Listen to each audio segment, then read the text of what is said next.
Please welcome the President and CEO of Synchrony Financial, Margaret Keane, and the Chief Retail Strategist from Shop Talk, Sucharita Mulpuru.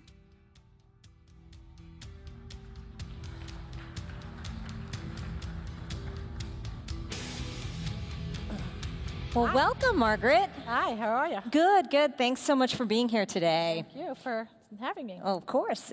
So it has been about 1 year since the split with GE. So how's it been, and is there anything you miss about it? Oh, do I miss? I miss my friends, but it's been quite a journey. It's very, very exciting. I think probably the most exciting thing is we really get to decide our future, where we're going to invest dollars, how we're thinking about technology, how we're thinking about innovation. And it's not that we weren't allowed to do those things at GE, but we have full control. You know, when you're in a big company and you're asking for IT dollars, you always ask for more than you know you're going to get, and then they cut that in half, and you end with a small dollar amount. I think for us, the most exciting thing is really the ability to decide how we're going to plan and build the company for the future. Mm-hmm. So there has been a significant amount of an investment that you've made in data and in digital in particular. Mm-hmm. I know that a lot of the, for those of you who may not know, Synchrony, really the business is private label credit cards, credit for retail. Customers, yep. Yeah. There's 3 platforms. We have our retail card platform, which most will recognize our big retailers. We have payment solutions, which is smaller to mid-sized retailers, and our CAD credit platform, which is elective healthcare financing. So all 3 platforms, we're investing very heavily in technology and digital. And just a few of the, can you share? Sure. So digital? You know, I think probably the biggest thing we did about 2 years ago, right after we did the IPO, I think it was very clear to me that, you know, the company's been around since 1932, and it started inside GE as financing appliances. And so for us to be relevant another 80 years, we really needed to make sure that we were thinking and rethinking the whole payment space, the whole mobile space, the whole digital, and more importantly, figuring out ways that we can really help our partners, because our business model is B2B2C, and our job is pretty simple. How do we create more sales? How do we get bigger baskets? How do we connect with customers and create more loyalty for our partners? So that's what we do every day, and I think as this transformation is happening in the digital world, we knew we had to be best in class. So we've invested a lot in mobile in particular, and online. And in mobile, we just announced yesterday a plug-in application that we're calling SciPi. And really what we're doing there is, again, the whole theory around this is how do you make the process simple and smooth and frictionless for the customer. But also, how can we create apps that we can plug into our retailers where they don't have to spend a lot of time developing the app. So this app is literally an app that can go into the existing retailer app in 10 minutes, fully developed by us, and the customer can service their account, get rewards, actually make a payment with a digital card, depending on how the retailer processes their payments. And we've rolled it out with a couple of partners. We've already had 10 million payments made. We've had 500,000 unique visits. And the feedback we're getting from our partners is this is just game-changing. Because I think one thing that we're seeing in retail, you know, we're in Apple Pay, we're in Samsung Pay, we're going to be in all those wallets. But I think as the retailers are thinking through their customer base, they really want in-app solutions, so in-app retail solutions. And I think this SciPi is really going to pay off for us in terms of really helping our partners get mobile going. Yeah, I bet, especially given that that payments are probably one of the biggest use cases for apps, right? You know, I think, you know, everyone focused on payments. I think it's kind of funny. I think that's the last part that happens. It's really about how do we engage with the consumer along the way. And the more you engage from the moment the customer applies mobily, the payment's kind of the last piece. I mean, you want them to make the payment there. It's particularly beneficial for our customers if they use their retail card. And we get a lot of data. Right. So I think the other piece of this that's critical is really the whole data and personalization. And how do we build out our data, working with our partners? And since the cards run on our rails, you know, we get SKU level data on about 70% of the transactions. And we also know where you're shopping. We know if you're shopping in-store, online, or your mobile phone. Excuse me. So we can really help our partners do one-on-one engagement with the customer. Yeah, I was going to ask, so how much of that is part of the roadmap? Because a lot of that personalized marketing, the location-based marketing, some of that came out in the data that that your study, your digital study had. How much is Synchrony? Can we look to Synchrony to be? It's a big part of our strategy. I think mobile and digital is one piece. You have to connect it with the data and the experience. So you really, our job is to help figure out for our partners, how do you get that customer to buy another item? How do you get them to do a bigger basket? How do we communicate with that customer when they're in store? So this thought of, using some of the technology that's out there, beacons and the like, where they geolocate their phone, we know who they are, we know they're in the store, we can start sending messages to them about their favorite product that they like, so we know they bought this sweater 3 times. Now, are you able to do this across retailers? Not yet. I mean, this is where it's going, though. I think every retailer is trying to figure out how do they get more personalized with their customers. And there's been a little bit, I think, of a shift. We've been developing a lot of these things, and the retailers have been coming along slowly. I would say in the last 6 months, the retailers are now trying to accelerate all of it. So there's much higher engagement at the retailer level to get these things going. So speaking of retail and retailers, you have such an interesting perspective because you have retailers as partners ranging from Amazon to Walmart to Gap and others. What's your read on retail right now? Is there anyone other than Amazon gaining any share? We're definitely seeing more positive than negative. I think people tend to focus on the negative. I do think clothing is one area that's very soft. So if you're a department store and you're selling clothing, I do think that's one area that has definitely softened. But, if you look at, one of our partners, TJ Maxx, they're great. I mean, they're doing great. So, and I'd say in our payment solutions business, we're definitely seeing very positive momentum at anything related to the house. So, whether it's furniture, mattresses, home improvement type of things, that's definitely taken off. Do you think that's here to stay, or is that cyclical? I think it's here I think we're back in a positive cycle. How long that cycle lasts, I don't know. But I think it's a good story that people are investing back in their house. I think for us, our goal is always to grow 2 to 3 times what the retailer is growing. So even when a retailer is struggling, we're usually outpacing their sales on our card. And the reason that is back to the value propositions we have in our cards and the fact that customers who are loyal to the card will shop more. And so what happens when retailers struggle a bit, they tend to become more focused on making sure the card program's running really well. So, I think we have that advantage. We've been able to prove that out time and time. One of the things that I think retail is struggling with now, particularly traditional retailers, is the Amazon factor. And one of the things that you have is all of this information and all of these connections with other retailers. Have any retailers approached you about a multi-retailer loyalty initiative? I mean, across retail. Yes, we get these requests, and we're piloting a couple of things right now. One of them we just rolled out today is an auto network, which is across our auto network retailers, where it's a mobile application where you can get offers across our platforms. So let's say you get an oil change, you might get an offer for painting your car. So that we rolled out today. I think even across retailer, where we do see some nice connection is our traditional retailer with one of our gas cards, where we can offer a gas offer to, another one of our traditional partners. You're seeing more of that. Everyone likes to do it. It's harder to do than I think. It sounds easy, but getting everyone aligned is sometimes a little hard. But we are doing some of that. That's good to hear. So we can probably expect more of that in the future. Great. So a few things that I wanted to switch topics and talk about is Synchrony's investment in innovation. And how do you think about innovation, and where is it coming from? I know that hackathons are a very easy place to start, but give us a sense of... Yeah, so I think we made a decision to create 3 innovation stations inside the company. We started with one, which was focused on digital. We created another that's around data analytics. And we have a third that's really around online and more B2B focused. And, one of the things that I quickly realized, and this was a visit I made out actually to Stanford University and looked at their School of Engineering, and really around how millennials work and how they think.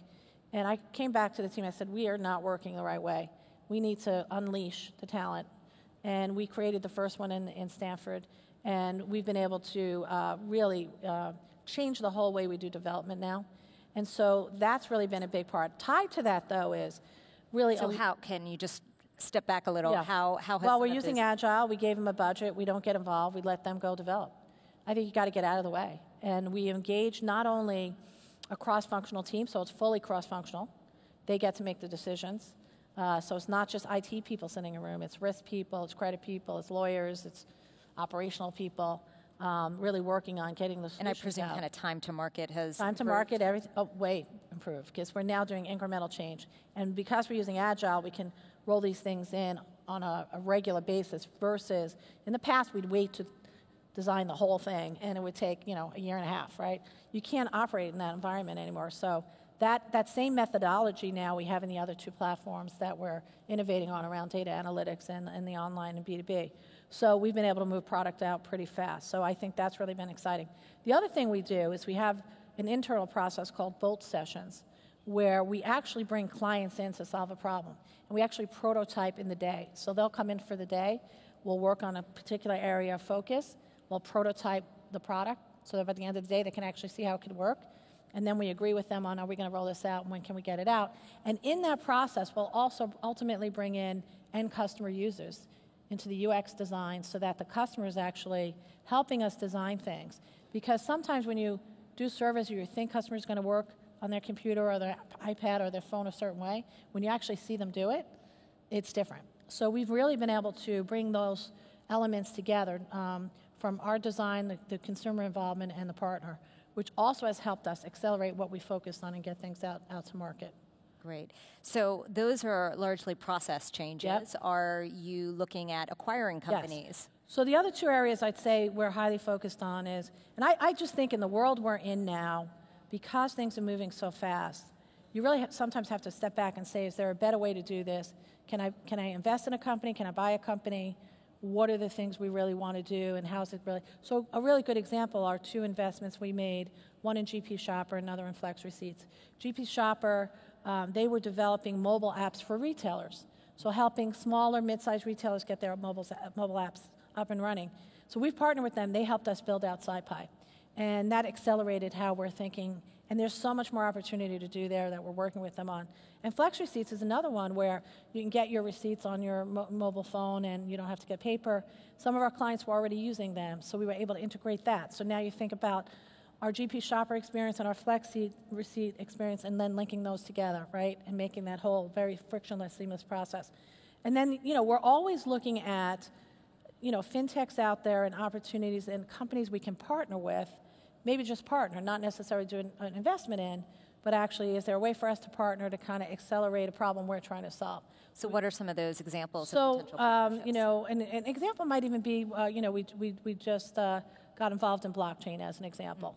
We're looking at areas that maybe on the surface might not look like it's a natural fit, but, we think blockchain has some really interesting things they're doing, and we think it will move over to the payment space, and we wanted to get in there. And sometimes we'll do this just to learn. We may in the end, maybe it doesn't work, but we'll learn through the process. So, that's another exciting example.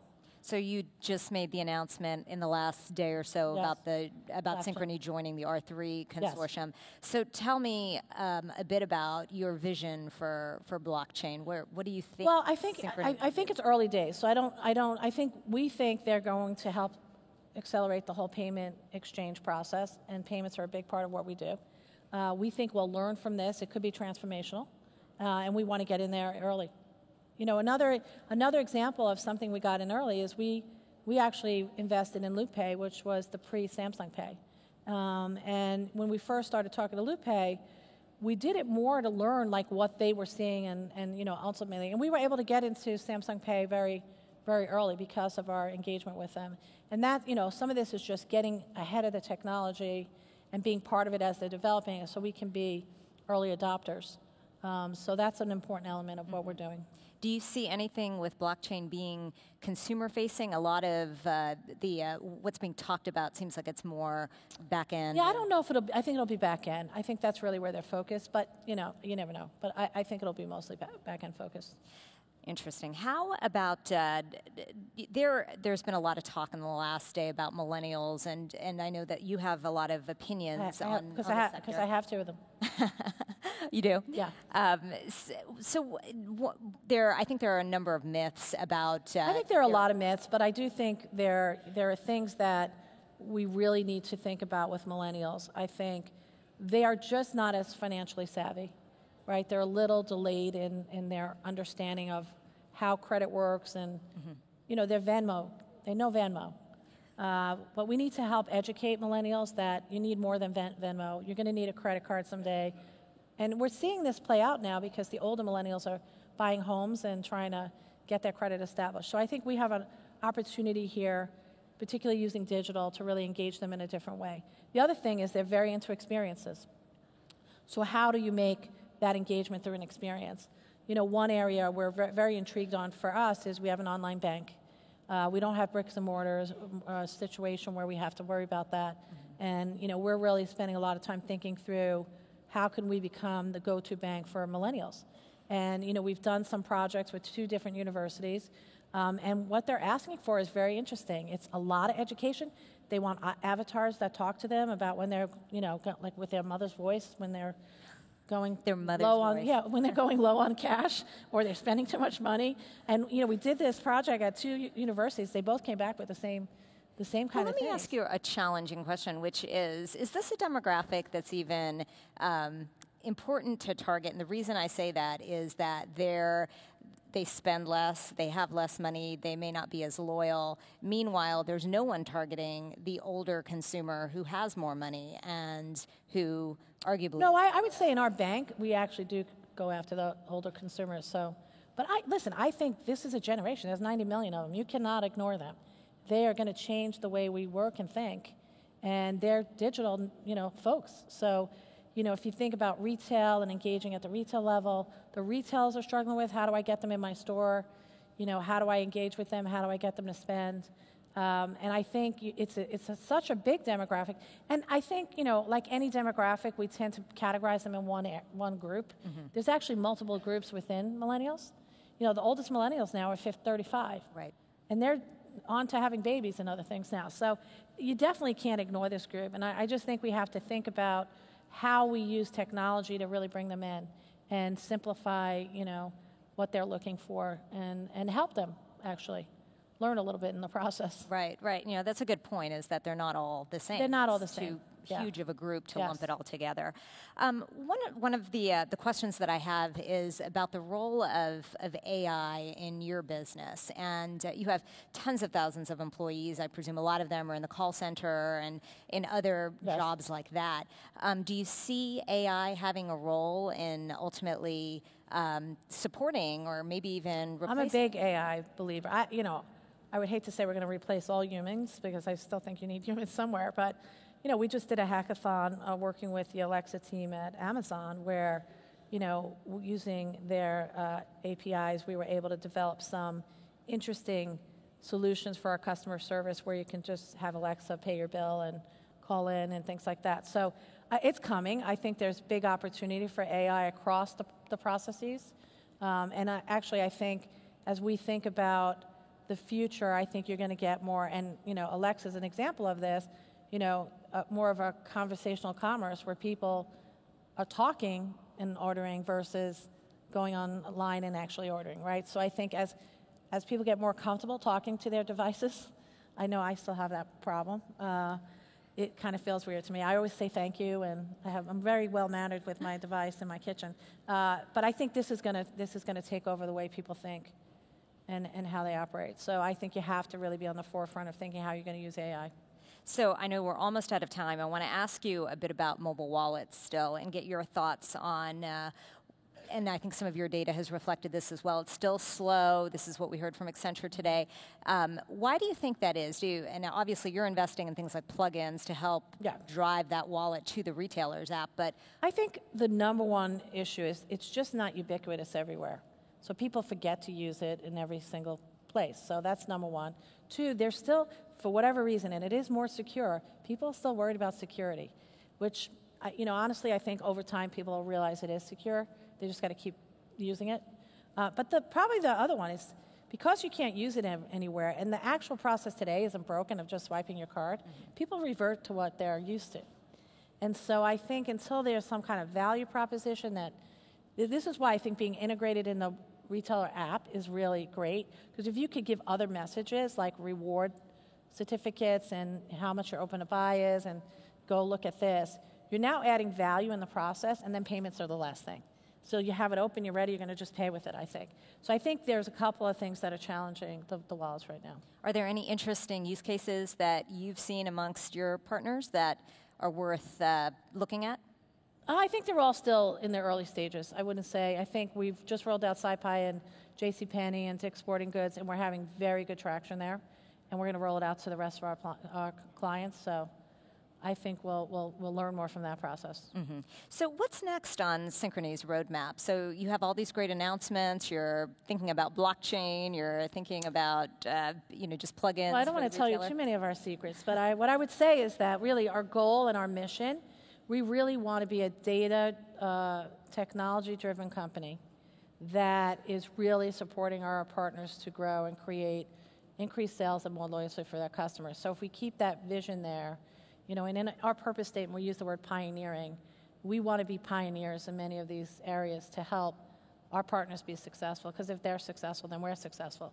And in many cases, the partners don't always have the resources to do what they want, and that's where hopefully we can interject ourselves and really help them. So one last question. How much is international part of your growth plan? We'd be interested in international. It would have to be a big platform, though. It would have to be something worth going after. If you looked at the past, GE Capital had similar businesses to ours in Europe and in Australia. If the right opportunity came along. I mean, one area we're definitely interested in is Canada, and you'll see us doing more in Canada. Great. All right. Well, thank you so much for your time, Margaret. Thank you so much.